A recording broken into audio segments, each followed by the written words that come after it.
Секој ден носи нови предизвици. Тоа најдобро го знаат производителите кои покрај недостатокот на процесори се притиснати со дополнителни проблеми со поскапувањето на енергесите. Таквата состојба уште повеќе ја усложнува и онака сложената ситуација. Доцнењата на испораките, застоите во производството и што уште не ги спречуваат марките да представат нови модели. Денеска ќе ви представиме 3 битни новитети, секој значаен на свој начин. На тест ја имавме Hyundai Kona со благ хибрид. Добре дојдовте во Автомагазин.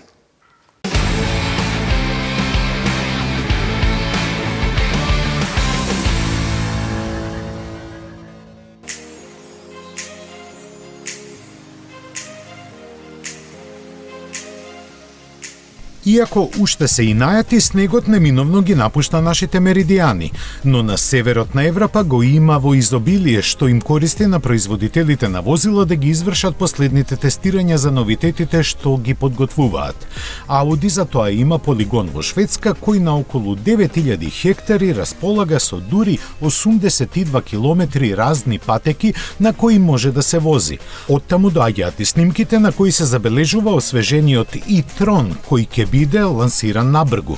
Скромната камуфлажа покажува дека измените ќе бидат суптилни барем во дизајнот. Најголемата новост ќе биде зголемената автономија. Се очекува со нов пакет батерии таа да порасне од сегашните 400 на дури 600 километри. Не е потврдено, но можно е да добие и ново име Q8 e-tron за подобро да се вклопи во номенклатурата со остатокот од електричната гама.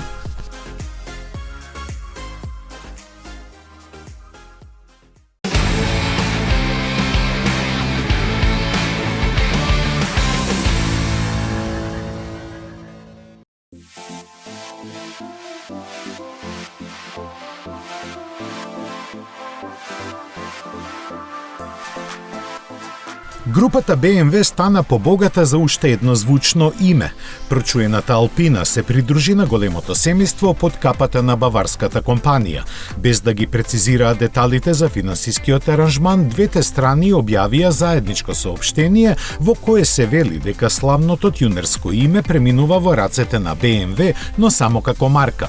Компанијата Алпина, која е во собственост на семејството индустријалци Бовен-Зипен, ќе се посвети на долгорочната иднина преку инвестирање во бизнисот со класични автомобили и ќе нуди различни возбудливи решенија за мобилноста. BMW се обврза до 2025 година да ги користи сегашните развојни и производствени капацитети, а достапноста на резервните делови ќе биде загарантирана. BMW и Alpina повеќе од 50 години имаат тесна соработка, од која се имаат изродено доста посебни модели. Во погледот кон иднината не е оставено сомневање за електрификацијата и автоматизацијата на производството, што и беа некои од главните фактори кои има улога во донесувањето на одлуката за превземање на марката. Иако сето ова звучи како почеток на нејзиниот крај, сепак во ова време на фундаментални промени, Alpina со финансиите и експертизата на BMW доби потенцијал за понатамошен развој, барем во наредните 3 години, а што ќе биде после, никој не знае.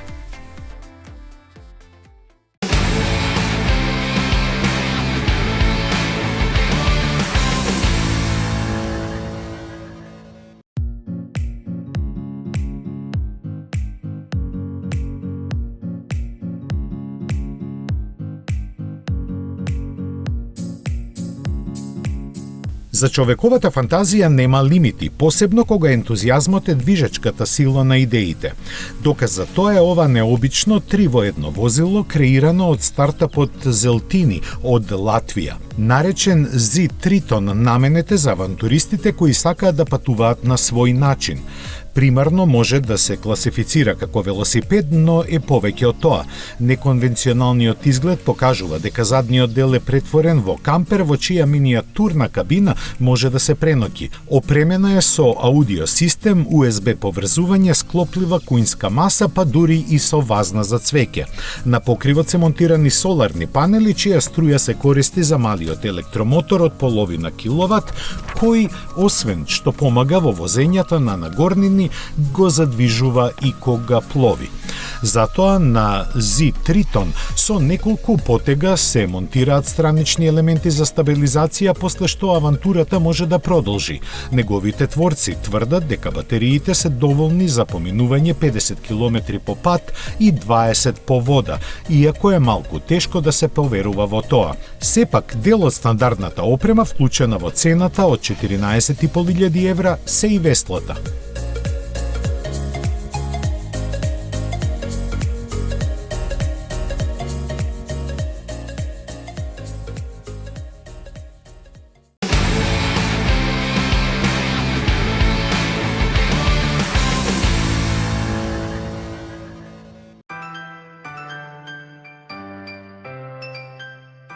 Пред 2 години, малата калифорниска компанија Hyperion Motors го представи спортскиот концепт XP1. Го привлече вниманието со својот футуристички изглед, но повеќе со погонскиот систем од горивни келии. Тогаш од компанијата гордо изјавија дека 200 инженери на него работеле цела деценија употребувајќи технологии и материјали што се користат кај вселенските летала. Затоа и возилото тешко само 1250 кг според нив е способно да забрза до 96 км на час за 2,2 секунди и да постигне максимални 355 км на час. Детали за погонскиот систем не се објавени, освен дека со едно полнење водород може да се поминат 1600 км. Но од тогаш за овој хиперавтомобил не се слушна ништо, се досега кога од компанијата стигна вест дека се преселиле во нов центар во кој се вложени $300 милиони. Со тоа се имаат создадено услови производството на Hyperton XP1 да започне идната година. Планирано е да се направат 300 примероци, а цената не е позната. Навистина ќе биде штета ако нивните планови не се остварат и овој здиво од земачки концепт остане само во сеќавањата.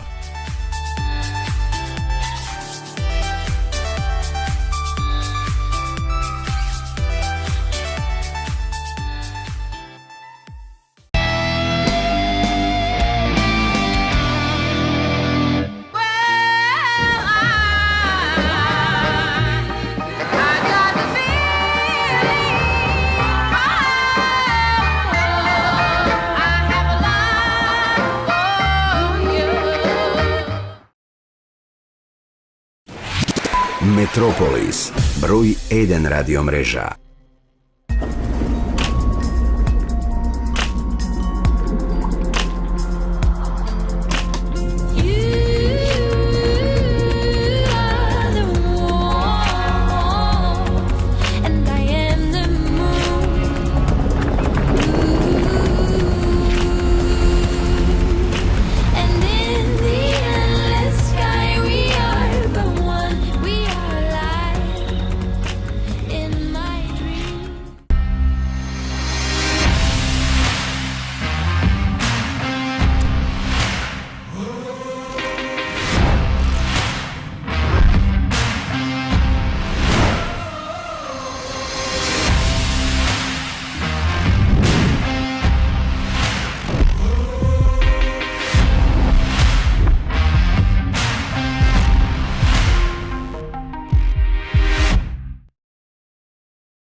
Мислите на ново возило? Одберете возило, Шпаркасе лизинг купува за вас. Вие бирате година, модел, боја, месечна лизинг рата. Ние реализираме Шпаркасе лизинг. Шпаркасе лизинг ги финансира сите видови на патнички возила. Нов автомобил го сакам, но овој пат има правила. Нема храна во автомобилот. Само смеј крени нозе и ќе те ги отсечам. Нема гласна музика. Нема ни миленици. Нема шанси. Океј, може би од следната недела. Новиот Opel Crossland, убавината и храброста одат заедно. This is Opel.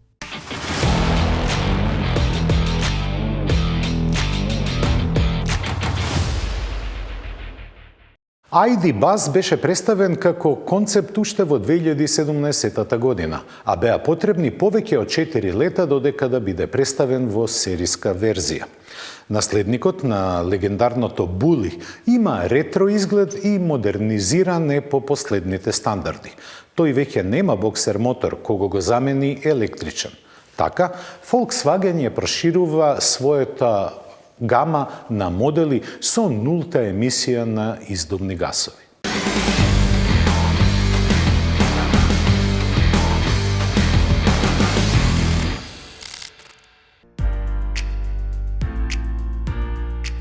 По серијата обесхрабрувачки вести од германската автомобилска индустрија конечно една убава. Флотата електрични возила со батерија од Волсбург доби нов член. За разлика од постоечките ID изведби, наследникот на легендарното комбе Були има ретро дизајн, но со нив ја дели платформата. Новото издание на класичното комбе на Volkswagen нуди по нешто за секого. За носталгичарите врска со историјата, за пионерите на транспортната револуција, нов електричен автомобил, а всушност тоа е практично и функционално возило. ID Buzz ќе биде достапен во две јасно диференцирани варијанти. Првата е пространо комбе за испорака на карго со 2 или 3 седишта и како весел транспортер на патници со 5 седишта. Со должина од 4,71 метар, ширина од 199 см и висина од 194 см, ID Buzz не е компактен, но во никој случај не го надминува стандардот за превозници на луѓе и комбиња за достава. Бројните камери и системи за помош не само што помагаат да се одржи на вистинскиот пат во динамични ситуации, туку и го олеснуваат елегантно маневрирањето низ градот. Електромоторот и батеријата сместена во подот на возилото се идеални за формирање на функционална внатрешност, а дополнителен простор ќе се понуди кога во 2023 година ќе дојде до еволуција со продолжено меѓуоскино растојание за 250 мм и посилен мотор за 52 киловати. Батеријата од 77 киловат-часови го напојува добро познатиот електричен мотор од 150 киловати, кој релативно брзо го придвижува ID Buzz на батерии до ограничена брзина од 145 км на час. Автономијата е околу 500 км. Палетата на карго во иднина ќе биде проширена со помала и поеколошка батерија. Истовремено тоа ќе значи дека ID Buzz покрај основната верзија со 5 седишта добива и верзија со 7 седишта во формација 2-3-2, а двете лизгачки врати ќе бидат во стандардна конфигурација на двете меѓуоскини растојанија. Од Volkswagen напоменуваат дека и покрај изгледот кој асоцира на ретро и веселост, ID Buzz е исклучително технолошки напредно возило и многу безбедно. Тоа ќе биде првиот Volkswagen кој ќе има систем за автономно возење на ниво 4, а како пример за супериорна безбедност, меѓу другото, има воздушни перничиња кои ги штитат градите кои се инсталирани во седиштата. Задниот дел и товарниот простор се достапни преку странични лизгачки врати и голема задна врата, која во изведбата карго може да се замени со двојна врата. Количината на простор е импресивна. Со преклопени задни седишта се ослободуваат 2205 литри, а карго има простор за складирање на неверојатни 3,9 кубни метри. Комерцијалното лансирање на пазарот ќе се случи есенва, а нарачките ќе започнат да се примаат веќе во мај. Ако ID Buzz се продава како што би сакале неговите креатори, тогаш тоа ќе биде добра вест и за Volkswagen и за неговата фабрика во Хановер.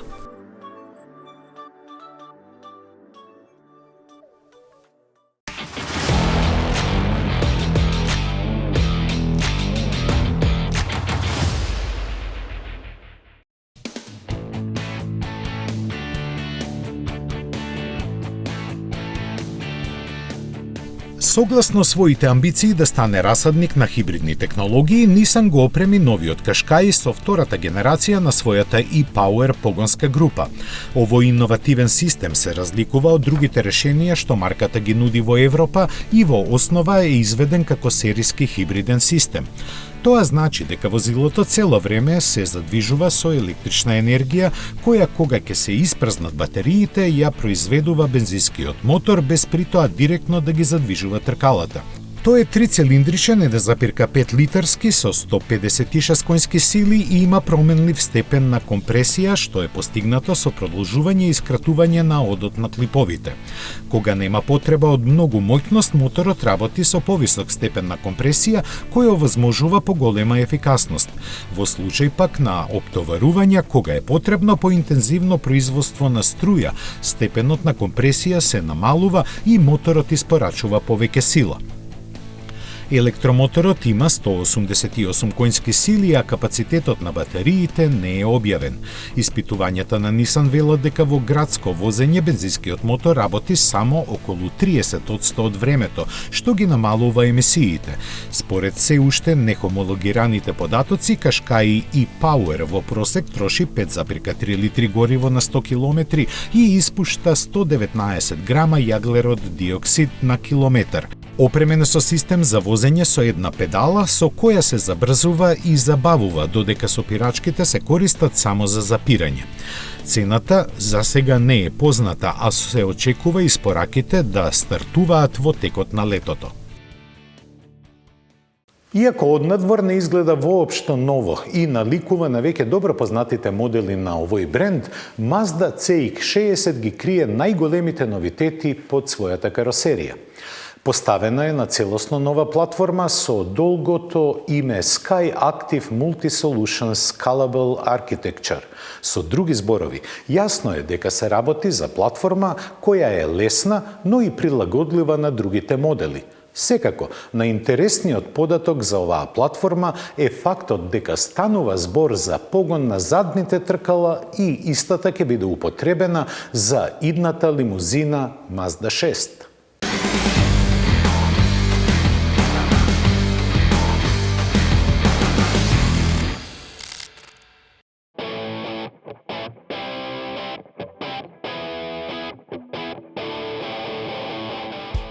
CX-60 ќе биде првиот плагин модел на Mazda со iActive All-Wheel Drive пренос на сите тркала со основен погон на задните.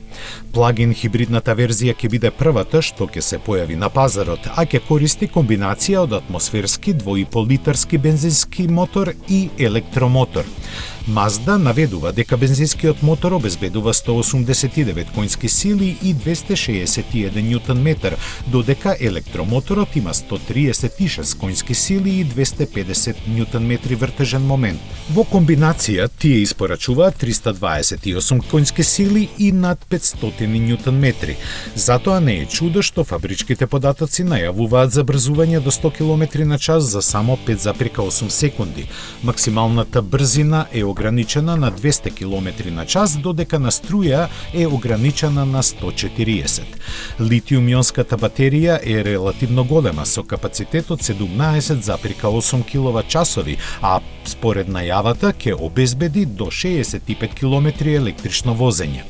Во однос на димензиите, Mazda CX-60 е голем кросовер со должина од 4745 мм и меѓуоскино растојание од 2870 мм.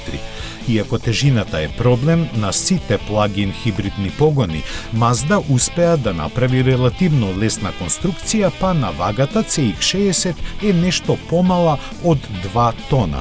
Долгата хауба најавува дека CX-60 е подготвен за она што одамна го најавуваа од Mazda, а тоа се надложно поставените линиски 6-цилиндрични бензинец и дизел со исто толку цилиндри. Под името SkyActiv X, бензинецот треба да има волумен од 3 литри, а SkyActiv D дури 3,3 литри. Двата ќе имаат помош од благ хибрид на 48 волти. Сите три погонски опции ќе користат сосема нов 8-степен автоматски менувач. За полнење на батеријата не е обезбедена голема моќност, само до 7,2 киловати, но Mazda не прецизира колку долго ќе трае полнењето. Кога станува збор за интериерот, како и многу други, се сврте кон дополнителен луксус и елиминирање на речиси сите прекинувачи. Повеќето функции на возилото се контролираат преку екран на допир од 12,3 инчи или ротационен бирач. Интересно е што дигиталната инструментабла има идентична диагонала од 12,3 инчи. Засега е најавено дека Mazda CX-60 ќе се продава со 4 пакети на опрема со почетна цена повисока од 47.000 евра. Следниот модел кој Mazda го најавува ќе се појави во следните 2 години, а ќе биде малку поголем 7 под ознаката CX-80. Неодамна Рено го представи својот план за електрификација на понудата. Новиот модел Аустрал, кој го заменува Каджар, е промовиран со благи хибриди, додека оние со плагин технологија и потполно електричната изведба се планирани во догледен период.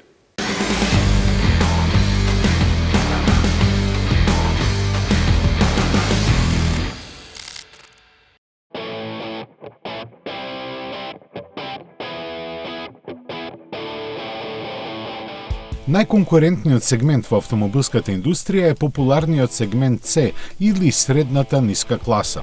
Во неа не постои марка која нема свој кросовер, а Рено е долго време присутен и добро етаблиран. Со моделот долги 4,5 метри, марката сака да ја продолжи офанзивата во сегментот C, што беше започната со Аркана и Меган E-Tech Electric. Името Аустрал е изведено од латинскиот збор Australis, што означува југ, кој се користел во изменета форма во многу европски јазици, вклучително и францускиот. Сега се воведуваат новите принципи на дизајн на сензуална технологија преку неговата заоблена силуета која стилски се совпаѓа со силните геометриски линии, структурните детали, како микрооптичката технологија што се користи на задниот дел. Надворешниот дизајн на целосно новиот Аустрал е атлетски, софистициран, елегантен и доаѓа во 7 бои на каросеријата. Таа е поставена на тркала од 17 до 20 инчи, од кои повеќето се изработени во форма на диамант.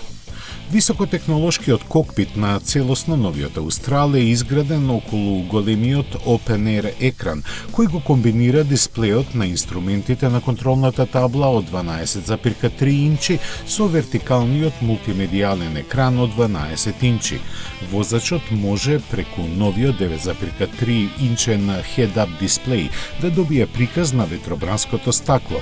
За атмосферата во интериерот, во зависност од нивото на опременост, натрешноста на целосно новиот Аустрал вклучува вистинско дрво, кожа, алкантара, обложен текстил и други материјали што се меки на допир. Бројните практични прегради за складирање се наоѓаат низ натрешноста, формирајќи приближно 35 литри внатрешен простор.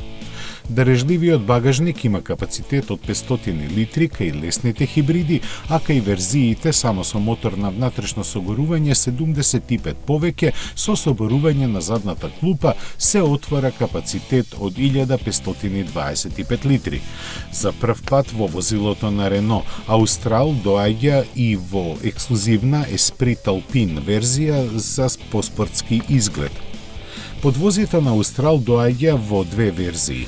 Првата е наменета за верзиите со управување на предните тркала и мултилинк за оние опремени со For Control Advanced за управување со 4 тркала. Дизелите не се повеќе во понудата и нив ги заменија умерените хибриди. Нив ги има два. Основата е трицилиндерскиот турбобензинец од 1,2 литри. Во посилната верзија поврзан е со електричен мотор, литиум-ионска батерија од 1,7 киловат-часови од 400 волти и развива комбинирана моќност од 146 киловати. Лесниот хибрид со 48 волтна литиум-ионска батерија и стартер генератор е економичен и потрошувачката на гориво се одржува за 20% пониска од онаа на еквивалентен нехибриден мотор со согорување. Третиот избор е 1,3 литарскиот 4-цилиндричен бензински мотор со директно впрскување и турбополнач, кој е веќе достапен во избор на возилата на Рено. Поддржан е од 12 волтна литиум-ионска батерија. Може да се пофали со 140 коњски сили или 160 со автоматскиот X-Tronic или со 140 коњски сили со рачен менувач. Аустралија е вистинска ризница на електрониката која во најопремените изведби контролира 17 системи за асистенција на возачот. Новиот кросовер на Рено ја започнува својата европска турнеја на есен. Кога ќе не посети, уште не е објавено.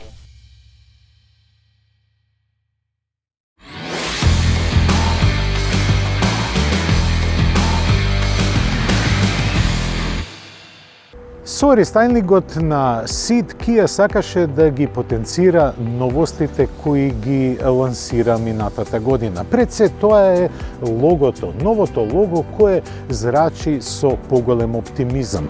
За да биде рестайлингот покомплетен, гледате дека се сменети и фаровите кои сега делуваат многу поатрактивно и даваат убава форма на предницата со новата маска која делува доста агресивно. Што е направено на задниот дел? Поради задржувањето на истите димензии, дизајнерите на задниот дел немаа што да прават, па направија измени на светлосните групи. Во форма на саќе тие делуваат доста спортски. Всушност и целата задница делува спортски. Капакот на гепекот го покрива багажниот простор кој остана со 370 литри, што е сосема доволно за потрепштини на четворица патници.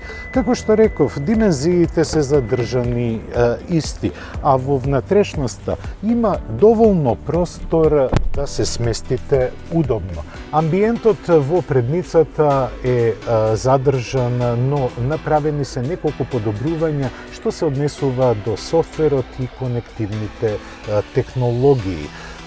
Многу добро функционира поврзувањето со мобилниот телефон и Android Auto, кој може да функционира бежично. Една од предностите на Kia, барем во изминатите 12 месеци на пазарот, беше фактот дека таа секогаш имаше процесори и полупроводници, па секогаш излегуваше во пресрет на барањата на купувачите, односно немаше застој во испораката на возилата. Па затоа Kia забележа минатата година плюс 7% на продажбата на глобално ниво. Испод хаубата сме опремени со 1,5 литрен турбобензински мотор од 160 коњски сили. Па многу ме интересира како тој ќе се однесува во комбинација со 6-степениот мануелен менувач и нешто потврдото потпирање кое доаѓа во изведбата GT Line.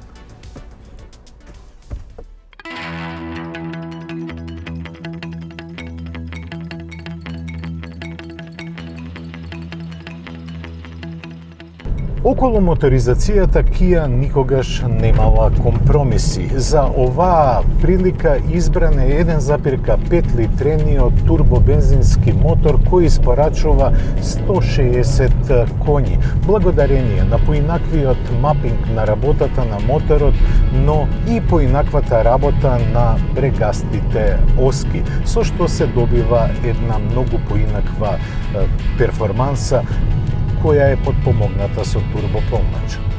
Во изведбата GT Line се е подредено на спортскиот имидж, но и на перформансите. Во изборот постојат две опции на менувачи. Јас ја возам верзијата со мануелен 6-степен менувач, кој е одлично избалансиран со моторот.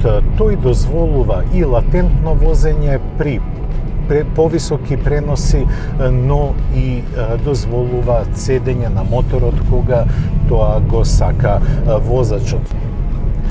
Подпирањето е стокмено онака како што треба, баш со спортски нагласок. Нешто поизразената тврдост на амортизерите дава едно поинакво доживување за управувачот. Подпирањето е димензионирано да одговори на можните перформанси кои ги испорачува моторот. Во секое време знаете каде е поставена каросеријата и како таа ќе реагира. Амбиентот со кој е обкружен возачот е класичен што може да се очекува од Kia. Дигитализацијата игра голема улога во внатрешноста на Ceed GT Line. Возачот е обкружен со кластер на инструменти, меѓу кои има екран во боја. На хартија 160 конски сили, во реалност изгледаат доста уверливо. Целиот сетап на возилото е направен да ви пружи спортско чувство, а тоа е изразено во секој километар. Со прецизното управување многу лесно се справувате со свиоците, а зашто Ceed е направен со овој мотор е да не загадува, но и да пружи економичност. Може би и делува чудно, но на моето тест возење забележав просечна потрошувачка од 6,7 литри, што е според мене многу добар показател не само на економичноста, туку е и доста убедлив со своите перформанси. Kia Ceed има два крунски аргумента пред конкуренцијата. Пред се, тоа е испораката која нема никакви застои, ниту потешкоти, а втората е цената. Ceed GT Line со сета своја опременост која ја има, а навистина е богата, чини 23.150 евра. Со оглед дека е присутна во компактната класа, во C сегментот, тоа и дава одлични шанси во однос на конкуренцијата, која знае за слично ниво на опременост да биде поскапа и до 10.000 евра. Тоа беше се што подготвивме за ова издание на Автомагазин. Следната средба за 7 дена и се разбира со нови возбудувања од сите автомобилски меридијани. До гледање.